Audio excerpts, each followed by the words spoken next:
Doctor మీ బిడ్డ బరువు తక్కువగా ఉండడానికి గల కారణాలను గుర్తించి దానికి తగిన చికిత్సను సిఫారసు చేస్తారు.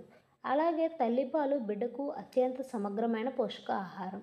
కాబట్టి తల్లి ఆరోగ్యకరమైన ఆహారం తీసుకోవడం వల్ల శిశువుకు మంచి పోషకాలు ఉన్న పాలు దొరుకుతాయి. అలాగే వారిలో పాల ఉత్పత్తి తీసుకోవడం వల్ల శిశువు కూడా బరువు పెరిగే అవకాశం ఉంటుంది. కానీ శిశువు బరువు పెరగడానికి కొంత సమయం తీసుకుంటారు. ఒక్కొక్కరి శరీర ఆకృతి ప్రకారం వారి బరువు పెరుగుతుంటుంది.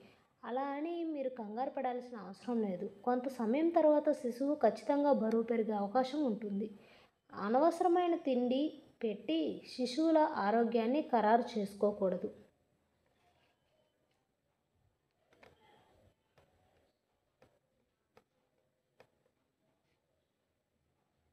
ఇంట్లో దొరికే ఐస్ క్యూబ్ ముఖానికి ఇలా రాసుకుంటే అత్యంత అందమైన చర్మం మీ సొంతం.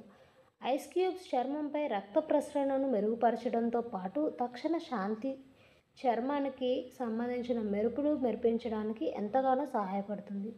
ప్రపంచవ్యాప్తంగా అనేక మహిళలు ఐస్ క్యూబ్స్ని వాడి వివిధ చర్మ సంబంధిత సమస్యలను పరిష్కరించుకుంటారు. రెగ్యులర్గా ఐస్ క్యూబ్స్ను ఉపయోగించడం చర్మానికి మరింత ఆరోగ్యకరమైన, ప్రకాశవంతమైన రూపాన్ని ఇవ్వడంలో సహాయపడుతుంది. అయితే ఈ ఐస్ క్యూబ్స్ వల్ల ఎలాంటి ఫలితాలు వస్తాయి? ఎలా వాటిని వినియోగించాలి? ఐస్ క్యూబ్స్ చర్మాన్ని శాంతింపజేసే, ఉబ్బిన ప్రాంతాలను తగ్గించే పనిని చేస్తాయి. చర్మంపై వేడి వాపును తగ్గించి కళ్ళ చుట్టూ ఉన్న ఉబ్బిన భాగాలను తగ్గించేస్తుంది. ఇది అలసిపోయిన చర్మాన్ని లోతుగా చికిత్స అందిస్తుంది.